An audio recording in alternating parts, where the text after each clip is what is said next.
माँ आदिशक्ति वेद माता के श्री चरणों में शत वंदन करते हुए, परम पूज्य गुरुदेव को आत्मसात करते हुए, उनका वंदन करते हुए, उनके श्री चरणों में अपना सर्वस्व समर्पित करने की भावना के साथ आज का प्रसंग शुरू करते हैं, जिसमें परम पूज्य गुरुदेव ने कहा था कि हमारी दुनिया वैसी है जैसा हमारा मन है। परम पूज्य गुरुदेव ने बड़े ही सरल शब्दों में, सरल भाषा में अपने अनुयायियों को जीवन जीने की शैली समझाते हुए ऐसे मंत्र दे गए जिससे नर से नारायण बनने में कोई कसर नहीं छूटती। जिस व्यक्ति ने इस साहित्य को समझ लिया, इसको आत्मसात कर लिया, उसका जीवन नर से नारायण बन गया।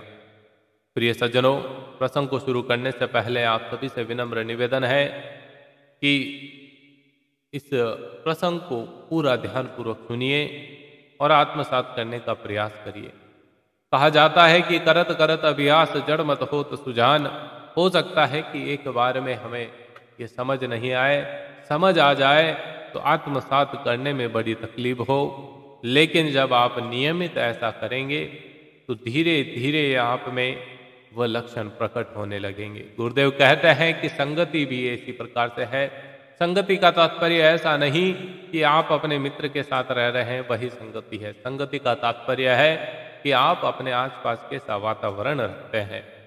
गुरुदेव बताते हैं कि संगति में आप अपनी अच्छी पुस्तकों को भी अपनी संगत बना सकते हैं, अच्छी पुस्तकों के साथ अच्छे सज्जनों को अपनी संगत बना सकते हैं।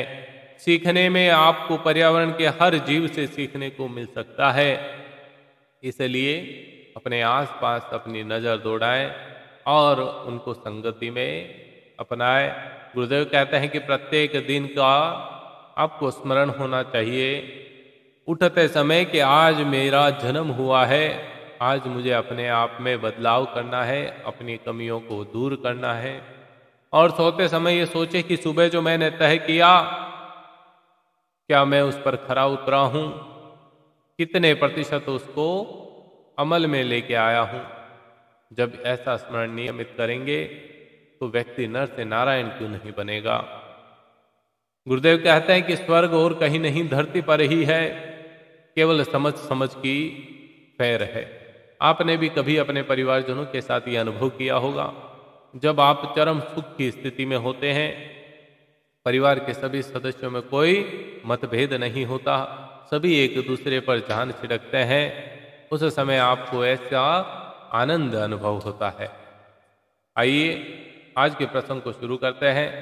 परम पूज्य गुरुदेव कहते हैं कि मन की शरीर पर क्रिया, शरीर की मन पर प्रतिक्रिया निरंतर होती रहती है। जैसा आपका मन वैसा ही आपका शरीर होगा, जैसा शरीर होगा वैसा ही मन का स्वरूप बनेगा। यदि शरीर में किसी प्रकार की पीड़ा है तो मन भी क्लांत, अस्वस्थ एवं पीड़ित हो जाएगा। बात सही है, जब आपको कहीं चोट लगती है तो दर्द तो आपको शारीरिक है, लेकिन फिर भी मन पीड़ित रहता है।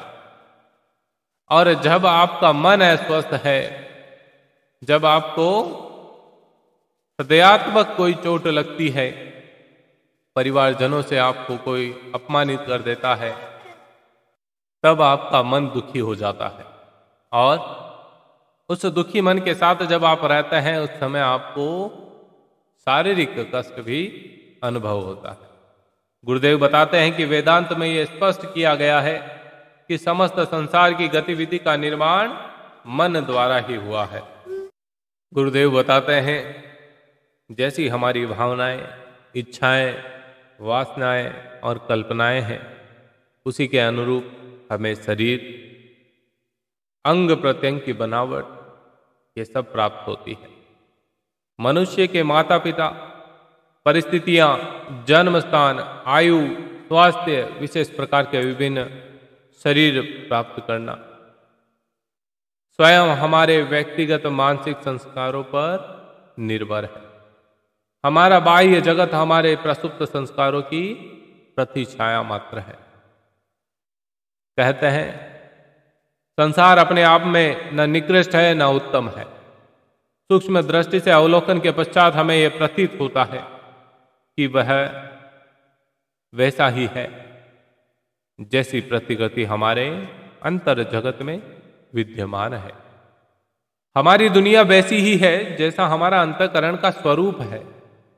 भलाई, बुराई, उत्तमता, निकृष्टता, भव्यता, कुरूपता मन की ऊंची नीची भूमिकाएं मात्र है। ये केवल हमारा मन ही तो सोचता है, हमारे मन की भूमिका ही है कि ये भला इंसान है, ये बुरा इंसान है, ये उत्तम व्यक्ति है, ये नीच व्यक्ति है, इसकी भव्यता देखो, इसने कितना ऐश्वर्य प्राप्त किया है, ये कुरूप व्यक्ति है, ये सुंदर व्यक्ति है। ये सभी क्या है? हमारे मन की बनाई हुई भूमिकाएं हैं। हमारे अपने हाथ में है कि हम चाहे ईर्ष्या, द्वेष, स्वार्थ की भट्टी में भस्म होते रहें या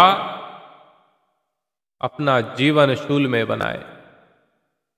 सद्गुणों का समावेश कर अपने अंतःकरण में शांति स्थापित करें और परमपिता परमात्मा की सर्वश्रेष्ठ कृति जो है, इस कृति का सदुपयोग करें।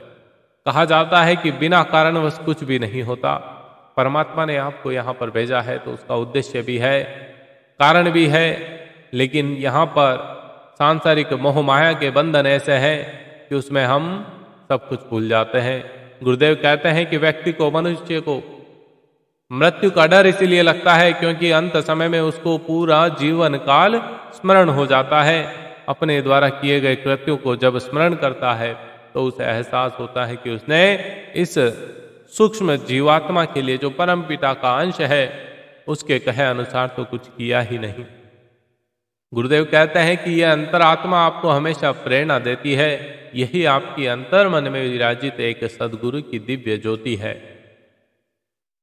लेकिन हम हमारी सांसारिक मोहमाया के चक्कर में, बंधनों में ऐसे पड़े हैं कि जब हम किसी का हित करते हैं तब हमारा दिल झकझोर जाता है, अंतर्मन से आवाज आती है कि ये गलत है, ऐसा नहीं करना, लेकिन फिर भी लोभवश, लालचवश करते हैं। और जब किसी का सहयोग करते हैं उस समय आनंद की अनुभूति होती, क्योंकि अंतरात्मा जानती है कि मैंने उसका अच्छा किया है।